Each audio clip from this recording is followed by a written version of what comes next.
Hello and welcome back. I took a little break from filming videos as, in case it's not evident from my voice, I have / had COVID and I was starting my thesis. I originally anticipated like a little week off for thesis writing because I was really busy, and then I got sick and it's been longer. So I have two things to talk about in this video. First of all, I have my Barocca vitamin C drink I will be drinking when talking about the whole purpose of this video, which is Lapvona by Ottessa Moshfegh. I am terrified of her, truly terrified of her, but let's read the blurb, see what she'd be about first. Okay, I'll read the tiny blurb because if I read the big one, I'm here all day. In a village in a medieval fiefdom, buffeted by natural disasters, a motherless shepherd boy finds himself the unlikely pivot in a power struggle that puts all manner of faith to a savage test, in a spellbinding novel that represents Ottessa Moshfegh's most exciting leap yet. I'm scared of her. I'm actually meeting Ottessa in about 2 months time, like the end of August. She's coming to St Andrews and I'm going to see her at a book signing, which is quite surreal. Out of everywhere, Ottessa, why are you coming to St Andrews? We have 3 streets, but I'm grateful nonetheless. So I have my fancy proof copy I can hopefully get her to sign, but like, this book is going to be terrifying. Any review I've seen, I'm reading it a little bit late. I've had this for months and I kept going, I'm going to save it till closer to the release date, and like today is the release date, so I'm sorry this advanced copy doesn't have an advanced vlog, but at least I can talk about it freely now and not worry about Penguin coming down on me with a fiery wrath for any spoilers. So I could talk about this for a long time, but I think we should just dive in and then talk about it more as it goes.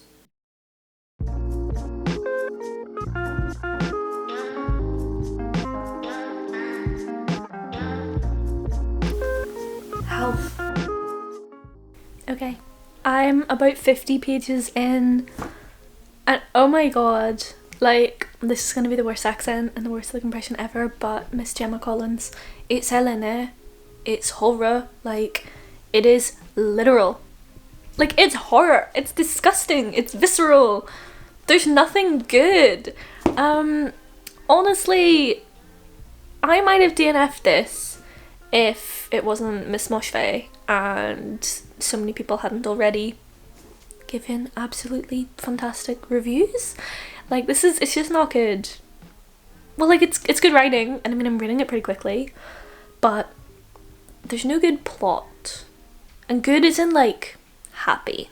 Everything's very bleak. Miss Moshfegh is not pulling her punches. She's going hard, but I could keep rambling for a long time, so I'm gonna go back, read some more, and I will update you as I get further into this monstrosity.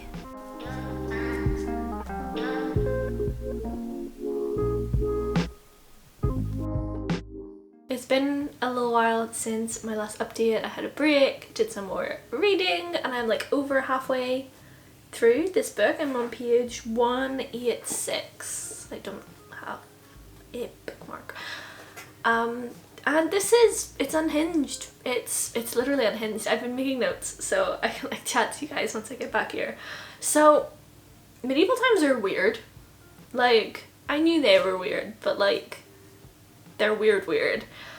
And I'm just so grateful that I live, like, even though the government is appalling at the moment all over the world, I'm glad like we have them, because the wee village of Lapvona is a wee bit fucked, to put it nicely, and they just have like a king living up on the hill looking down on them like, I don't care if you live or die. Like, there's a little bit, there's a scene involving like drought and stuff, and the king is swimming in his own like lake, and there's like no water in our little village, and it's like, bestie, priorities. But okay, what else have I been thinking? Just Moshfegh is unhinged. truly the wealth versus poverty is like very starkly demonstrated and like juxtaposed together, demonstrated by that like right scene that I was talking about, but also like everything. Like I can't think of concrete examples because the second I read pages of this, because like in my eyes and then like out my ears, like I'm not dwelling on it because it's so dark. But yeah, wealth versus poverty is juxtaposed very strongly, and also like the portrayal of women is very interesting. There's a distinct lack of femininity and of women in this book, which is 100% purposeful, you know, even from the fact that Marek is Marek, you know, like he doesn't have a mum, you know, like he's motherless, like right jeez, he's motherless right from the beginning, which is so purposeful. And there's another woman that there was a beautiful quote at the beginning, you know, that was like they were afraid of her wisdom, but you know, like they used her for it. I'm very paraphrasing. There are so many like beautiful quotes though, like that one I mentioned about, you know, like being afraid but like using the wisdom. And then also there was one that was like he was immune to such tragedies. It wasn't real. It was impossible. And that doesn't sound that beautiful on its own, but the way it was written, like in the context of it, it was, I don't know, it struck my heart a bit. So like Moshfegh, the writing is fantastic.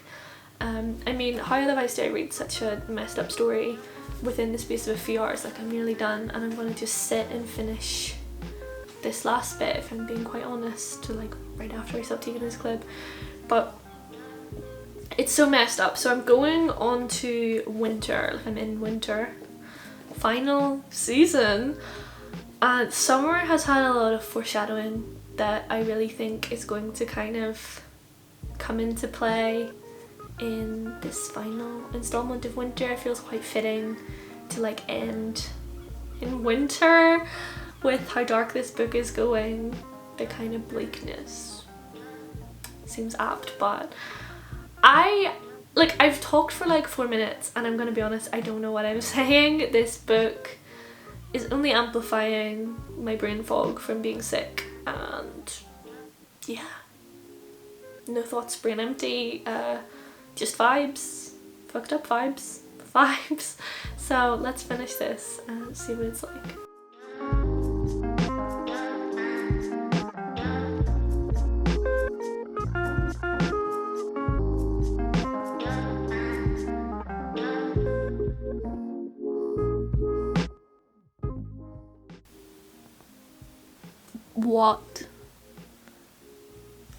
What the fuck was that?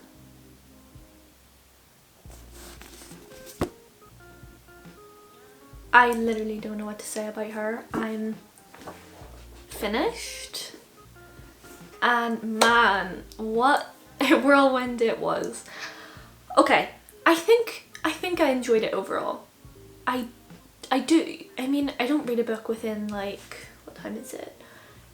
Like 3-ish hours without enjoyment getting me through the pages. The writing is wonderful, like Ottessa always writes so wonderfully.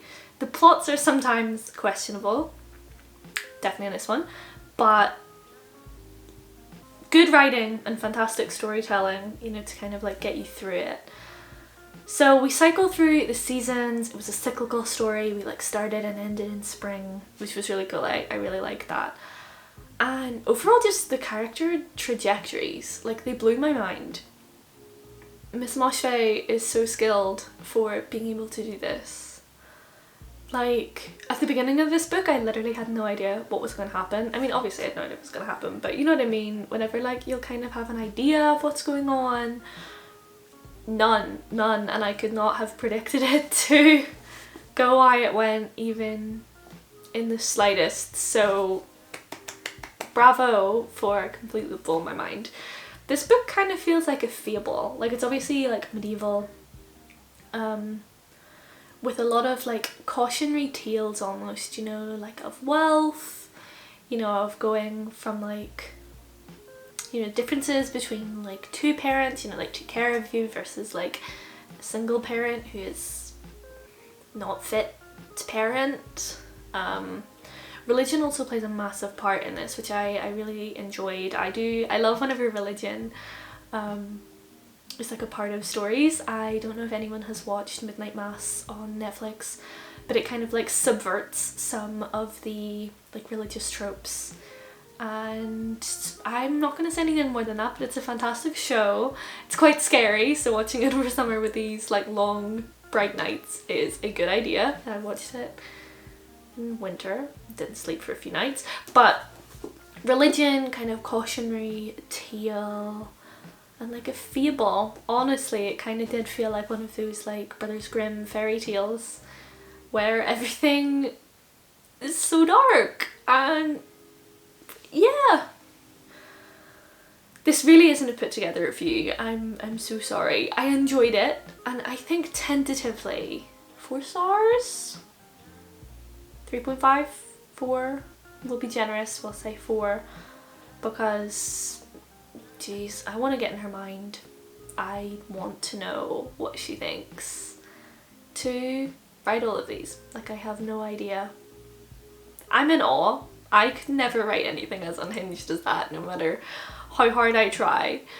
But yes, I could keep doing these kind of like weird rambly thoughts for quite a while, because my brain is just spinning and I'm just thinking about her a lot, but I'm not making any sense here. So thank you so much. I apologize, my COVID brain fog is so real, hence this weird review, but I've really enjoyed reading and vlogging Lapvona, and I hope you have also enjoyed it too. Have a fantastic day, and I'll see you next time.